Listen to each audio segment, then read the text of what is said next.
ಪ್ರೀತಿಯ ವೀಕ್ಷಕರಿಗೆ ಸ್ವಾಗತ. ಯಾರೆಲ್ಲ ಈ ವಿಡಿಯೋ ನೋಡ್ತಾ ಇದ್ದೀರಾ, ಸಬ್ಸ್ಕ್ರೈಬ್ ಮಾಡ್ಕೊಂಡು ವಿಡಿಯೋ ನೋಡ್ತಾ ಇದ್ದೀರಾ ಅನ್ಕೊಂಡಿದ್ದೀನಿ. ಸಬ್ಸ್ಕ್ರೈಬ್ ಮಾಡ್ಕೊಂಡಿಲ್ಲ ಅಂದ್ರೆ ಇವಾಗಲೇ ಸಬ್ಸ್ಕ್ರೈಬ್ ಮಾಡ್ಕೊಂಡು ನಂಗೆ ಸಪೋರ್ಟ್ ಮಾಡ್ಬೋದು. ಡ್ರೈ ಫ್ರೂಟ್ಸ್ ಏನು ನೆನೆ ಹಾಕಿಲ್ಲ, ಅದಕ್ಕೆ ನಾನು ಕಡಲೆಕಾಳು ಇರುತ್ತಲ್ವ ಅದನ್ನೇ ನೆನೆ ಹಾಕಿದ್ದೆ ತಿನ್ಬೇಕು ಅಂತಂದು. ನಮ್ಮ ಮನೆಯವರು ತಿನ್ಲಿಲ್ಲ, ನಾನು ತಿನ್ಲಿಲ್ಲ. ಆಲ್ರೆಡಿ ಲೇಟ್ ಆಗಿ ಹೋಗ್ಬಿಟ್ಟಿತ್ತು. 8:30ಗೇನೋ ಎಚ್ಚರ ಆಯ್ತು. ಅವಾಗ ಎದ್ಬಿಟ್ಟು ಅಡುಗೆ ಮಾಡೋತ್ತಿಗೆ ಟೈಮ್ ಆಗೋಗ್ಬಿಟ್ಟಿತ್ತು. ಅದಕ್ಕೆ ನಾನು ದೋಸೆ ಮಾಡ್ಬೇಕಂತಂದು ಪ್ಲಾನ್ ಹಾಕಿ ಮಾಡ್ತಾ ಇದ್ದೆ. ಈ ದೋಸೆ ಮಾಡಬೇಕಾದ್ರೆ ಹಿಟ್ಟು ಹಿಡಿಯೋಕ್ಕೆ ಜರಡಿ ಮುರಿದು ಹೋಗ್ಬಿಟ್ಟಿತ್ತು. ಅದಕ್ಕೆ ಈಗ ಹೊಸ ತರತನ ಮ್ಯಾನೇಜ್ ಮಾಡಬೇಕು. ಹೊರಗಡೆ ಹೋದಾಗ ನೆನಪೇ ಆಗಲ್ಲ ಈ ಜರಡಿ ತರೋದಕ್ಕೆ. ಈ ಸದ್ಯಕ್ಕೆ ಇದರಲ್ಲಿ ಹಾಕ್ಕೊಂಡು ಜರಡಿ ಹಿಡಿತಾ ಇದ್ದೀನಿ. ಏನೋ ಒಂದು ಅಡ್ಜಸ್ಟ್ ಮಾಡಿಕೊಂಡು ಮಾಡ್ತಾ ಇದ್ದೀನಿ. ಇದೆ ಅಲ್ವಾ. ನಾನು ಆಗಲೇ ದೋಸೆ ವಿಡಿಯೋನ ರೆಸಿಪಿನ ಹಾಕಿದ್ದೀನಿ ನನ್ನ ಚಾನಲಲ್ಲಿ, ಯಾವ ಥರ ಮಾಡ್ತೀನಿ ಅನ್ನೋದನ್ನು. ಈ ದೋಸೆ ಮಾಡೋದು ತುಂಬ ಈಸಿ, ಆದರೆ ಅದರ ಪ್ರಿಪ್ರೇಷನ್ ಎಲ್ಲ ತುಂಬಾ ಕಷ್ಟ ಅಂತಲೇ ಹೇಳ್ಬೋದು. ನಾನಿಲ್ಲಿ ದೋಸೆ ಮಾಡೋದಕ್ಕೆ ಇನ್ನೂ ಕಷ್ಟಪಡ್ತಾ ಇದ್ದೀನಿ ನೋಡಿ. ಜರಡಿ ಹಿಡಿಯೋಕ್ಕೆ, ಹಿಟ್ಟು ಹಿಡಿಯೋಕ್ಕೆ. ಹಿಟ್ಟು ಹಿಡಿಲಿಲ್ಲ ಅಂದರೆ ಏನಾದರೂ ಹುಳ ಪಳ ಇದ್ರೆ ಅಂತಂದು ನಾನು ಹಿಟ್ಟು ಹಿಡಿದು ನೋಡ್ತಾ ಇದ್ದೀನಿ. ಒಂದ್ಸಲ ಆಲೆ ಹಿಟ್ಟು ಹಿಡಿದಿಟ್ಟಿದ್ದೆ, ಜರಡಿ ಹಿಡಿದು ಇಟ್ಟಿದ್ದೆ, ಅದಕ್ಕೆ ಹುಳ ಏನು ಆಗಿದ್ದಿಲ್ಲ. ಇವಾಗೆಲ್ಲ ನೀಟಾಗಿ ಹಾಕ್ಕೊಂಡು ಎಲ್ಲ ಮಿಕ್ಸ್ ಮಾಡಿಕೊಂಡು ಅವೇನೇನು ಬೇಕೆಲ್ಲ ಜಾರ್ಗೆ ಹಾಕ್ಕೊಂಡು ಇಟ್ಕೊಂಡಿದ್ದೀನಿ. ಈಗ ಹುರುಳಿಕಾಳು ತೆಗಿತಾ ಇದ್ದೀನಿ. ಕಡಲೆಕಾಳು, ಬರೀ ಹುರುಳಿಕಾಳು ಅಂತಲೇ ಬರ್ತಾ ಇದೆ ಬಾಯಲ್ಲಿ. ಈ ಕಡಲೆಕಾಳು ಬೇರೆದ್ರಿಗೆ ಶಿಫ್ಟ್ ಮಾಡಿದರೆ ಇದರಲ್ಲಿ ಹಿಟ್ಟು ಹಾಕ್ಕೊತೀನಲ್ವ, ಅದಕ್ಕೆ ಹಾಕೊಳೋದಕ್ಕೆ ಬರ್ತಾ ಅಂತಂದು ಬೇರೆದ್ರಲ್ಲಿ ಹಾಕಿದೆ ನಾನು. ಇವತ್ತು ತುಂಬ ಅಂದರೆ ತುಂಬಾ ಲೇಟ್ ಆಗೋಯ್ತು. 10:30 11 ಗಂಟೆಗೆ ನಾಷ್ಟ ಮಾಡಿದ್ದು ನಾವು. ಬೇಗ ಎದ್ಬಿಟ್ಟಿದ್ರೆ ಬೇಗ ಆಗೋಗ್ತಿತ್ತು. ಲೇಟಾಗಿ ಎದ್ದಿರೋದ್ರಿಂದ ಲೇಟಾಗಿ ಆಯಿತು ನಾಷ್ಟ. ದಿನಾಲೂ ಏನಾದರೂ ಜಲ್ದಿ ಆಗೋದು ಮಾಡಿಬಿಡ್ತೀನಿ, ಯಾಕಂದರೆ ನಮ್ಮ ಮನೆಯವ್ರು ಕೆಲ್ಸಕ್ಕೆ ಹೋಗ್ತಾರಲ್ವ. ಈ ಥರದ್ದೇನು ಮಾಡ್ಕೊಂಡು ಕೊಡಲ್ಲ ನಾನು, ಇಲ್ಲಾಂದರೆ ಅವ್ರಿಗೆ ಲೇಟಾಗಿ ಹೋಗ್ಬಿಡುತ್ತೆ ಅಂತಂದು ಬೇಗ ಆಗೋದನ್ನು ಮಾಡಿ ಟಿಫಿನ್ ಮಾಡಿಸಿ ಕಳಿಸ್ಬಿಡ್ತೀನಿ ಅವ್ರನ್ನ. ನಾನು ಆವಾಗಿಂದ ಮಾಡ್ತಾಯಿದ್ದೀನಿ, ಇನ್ನೂ ಮುಗಿತಾನೆ ಇಲ್ಲ. ರುಬ್ಕೊಂಬಂದಿಟ್ಟಿದ್ದೆ, ಇವಾಗ ಅದನ್ನು ಹಿಟ್ಟನ್ನು ಹಾಕಿ ಒಂದು ಕಡೆ ಎತ್ತಿಟ್ಕೊಂಡ್ಬಿಡ್ತೀನಿ. ನಿನ್ನೆ ಡ್ರೈ ಫ್ರೂಟ್ಸ್ ಏನೂ ನೆನೆ ಹಾಕಿಲ್ಲ, ಯಾಕಂದರೆ ಬೆಳಗ್ಗೆ ಎದ್ದು ತಿನ್ನೋದಾಗಲ್ಲ, ಆರಾಮಿಲ್ಲ, ತಿನ್ನೋದಕ್ಕಾಗಲ್ಲ ಅಂತಂದು ಕಡಲೆಕಾಳು ನೆನೆ ಹಾಕಿದ್ದೆ. ಅದು ಸಹಿತ ತಿನ್ನೋಕ್ಕಾಗಲಿಲ್ಲ. ಅದಕ್ಕೆ ಇವಾಗ ಶುಂಠಿ ಚಹಾ ಮಾಡ್ಬೇಕಂತಂದು ಹಾಲು ತೊಗೊಂಡ್ಬಂದಿದ್ರು ನಮ್ಮ ಮನೆಯವರು, ಅವ್ರಿಗೆ ಮಾಡಿಕೊಡ್ಬೇಕು ಅಂತ ಅಂದ್ಕೊಂಡಿದ್ದೀನಿ. 2 ದಿನ ಆಯಿತು ಎಲ್ಲರಿಗೂ ಗಂಟ್ಲ ನೋವು ಮತ್ತು ನೆಗಡಿ. ಅದಕ್ಕೆ ಏನು ತಿನ್ನೋ ಥರನೂ ಆಗ್ತಾಯಿಲ್ಲ. ಅದಕ್ಕೆ ಸ್ವಲ್ಪ ಶುಂಠಿ ಹಾಕ್ಬಿಟ್ಟು ಚಹಾ ಮಾಡಿದರೆ ಚೆನ್ನಾಗಿರುತ್ತೆ ಗಂಟ್ಲಿಗೆ ಅಂತಂದು ಶುಂಠಿನ ಕುಟ್ಕೊಳ್ಳೋಕೆ ರೆಡಿ ಮಾಡ್ತಾ ಇದ್ದೀನಿ. ಇಲ್ಲಿ ಗ್ಲಾಸಲ್ಲಿ ಹಾಕಿ ಜಜ್ತಾ ಇದ್ದೀನಿ. ತುಂಬ ಈಸಿ ಆಗುತ್ತೆ, ಮತ್ತು ಮಿಕ್ಸರ್ಗೆ ಹಾಕೋಕೆ ಹೋದರೆ ಇದು ಸಣ್ಣ ಆಗಲ್ಲ ಅಂತಂದು ಹಂಗೆ ಹಾಕ್ತಾ ಇದ್ದೀನಿ. ಇವತ್ತು ಬೆಳಗ್ಗೆ ಎದ್ದು ಡ್ರೈ ಫ್ರೂಟ್ಸ್ ಜ್ಯೂಸನ್ನ ಕುಡಿಯೋದು ಆಗಲಿಲ್ಲ. ಇವತ್ತು ಟೀ ಮಾಡ್ತಾ ಇದ್ದೀನಿ.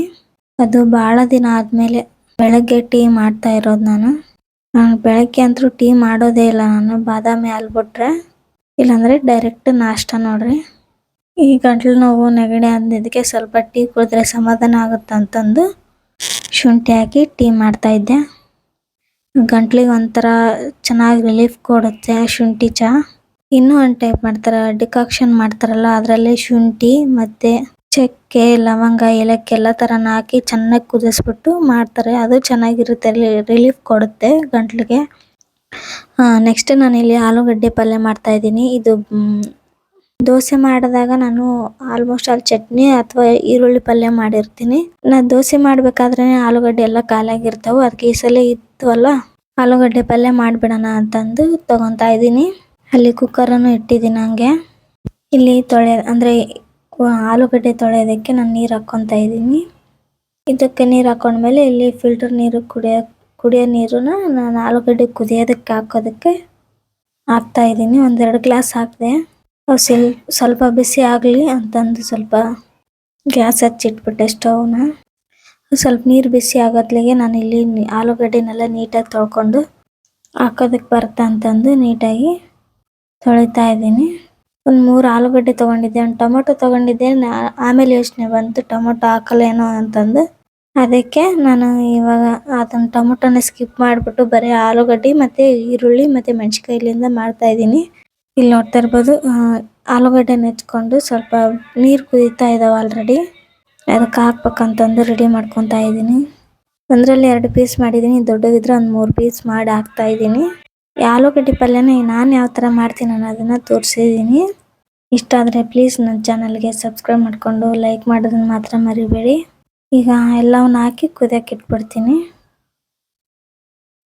ಈ ಕುಕ್ಕರ್ ಮುಚ್ಚಳ ಮುಚ್ಚಿ ಒಂದು 6-7 ಸಿಟಿ ಹೊಡೆಸ್ಬಿಡ್ತೀನಿ. ಅಲ್ಲಿವರೆಗೂ ಕುದಿಲಿ ಅದು.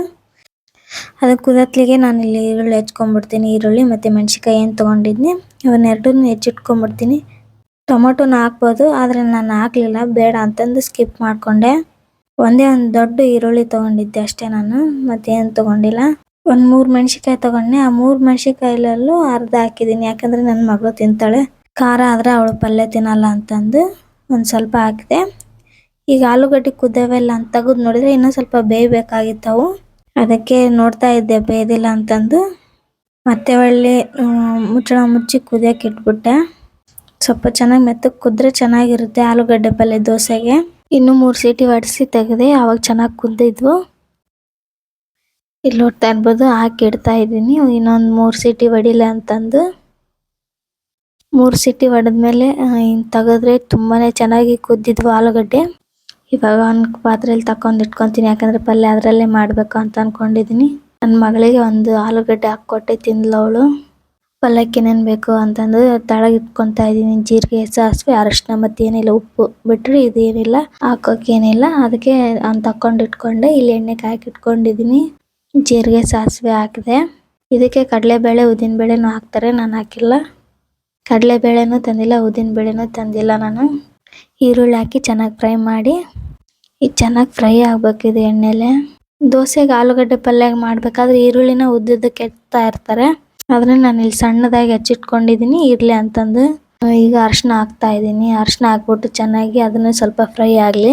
ಇದರಲ್ಲೇ ಹಾಕೋದಕ್ಕೆ ಏನಿಲ್ಲ, ಅರಿಶಿನ ಮತ್ತು ಉಪ್ಪು ಬಿಟ್ಟರೆ ತುಂಬ ಸಿಂಪಲ್ಲಾಗಿ ಆಲೂಗಡ್ಡೆ ಪಲ್ಯನ ಮಾಡ್ಕೋಬೋದು ದೋಸೆಗೆ. ಇಲ್ಲಿ ನೋಡ್ತಾ ಇರ್ಬೋದು, ಆಲೂಗಡ್ಡೆನ ಸ್ಮ್ಯಾಶ್ ಮಾಡಿ ಇಟ್ಕೊಂಡಿದ್ನಲ್ಲ ಅವನ್ನ ಸ್ವಲ್ಪ ಹಾಕ್ತಾ ಇದ್ದೀನಿ. ಸ್ವಲ್ಪ ಅಂದರೆ ಸ್ವಲ್ಪ ಅಲ್ಲ, ಅಷ್ಟು ಹಾಕ್ತಾ ಇದ್ದೀನಿ. ಹಾಕ್ಬಿಟ್ಟು ಚೆನ್ನಾಗಿ ಮಿಕ್ಸ್ ಮಾಡ್ತಾ ಇದ್ದೀನಿ. ಇದು 2ನೇ ಸರಿ ದೋಸೆ ಮಾಡ್ತಾ ಇರೋದು ನಾನು. ಬೆಳಗ್ಗೆ ಫಸ್ಟ್ ಟೈಮ್ ನಾನು ದೋಸೆ ಮಾಡ್ತಾ ಇರೋದು ಬೆಳಗಿನ ತಿಂಡಿಗೆ. ಯಾಕೆಂದರೆ ನಮ್ಮ ಮನೆಯವ್ರು ಕೆಲ್ಸಕ್ಕೆ ಹೋಗ್ತಿರ್ತಾರೆ, ಈ ಥರ ಮಾಡ್ಕೊಂಡು ಕುಂದ್ರಕ್ಕೆ ಟೈಮ್ ಇರಲ್ಲ ಅಂತಂದು ನಾನು ಮಾಡೋದಕ್ಕೆ ಹೋಗಲ್ಲ.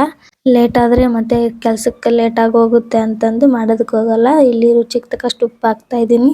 2ನೇ ಸರಿನೂ ಸಕ್ಸಸ್ ಆಗಿ ದೋಸೆ ಬಂದವು. ಪಲ್ಯ ಏನೋ ರೆಡಿ ಆಯಿತು. ಮತ್ತು ಚಟ್ನಿ ಮಾಡ್ಬೇಕಂತಂದು ರೆಡಿ ಮಾಡಿಕೊಂಡೆ, ಆದರೆ ಸ್ವಲ್ಪ ಹೊರಗಡೆ ಕೆಲಸ ಇತ್ತು, ಅದಕ್ಕೆ ಮಾಡೋಕ್ಕಾಗಲಿಲ್ಲ ಚಟ್ನಿ. ಬರೀ ದೋಸೆ ಮತ್ತು ಆಲೂಗಡ್ಡೆ ಪಲ್ಯ ಮಾಡ್ಕೊಂಡು ಊಟ ಮಾಡಿದ್ವಿ. ಈ ಸಲ ಮಾತ್ರ ಸಖತ್ತಾಗಿ ಬಂದಿದೆ ಅಂತಲೇ ಹೇಳ್ಬೋದು ದೋಸೆ.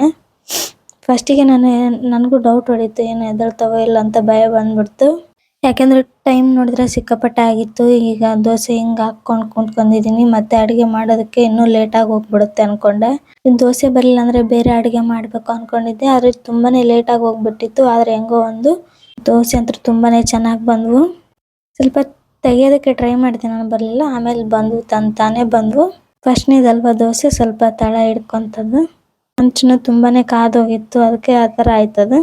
ಫೈನಲಾಗಿ ದೋಸೆ ತಿರುವು ಹಾಕಿದೆ. ಈ ದೋಸೆ ಮಾಡಬೇಕಾದ್ರೆ ಪ್ರಿಪ್ರೇಷನ್ ತುಂಬಾ ಇರುತ್ತೆ.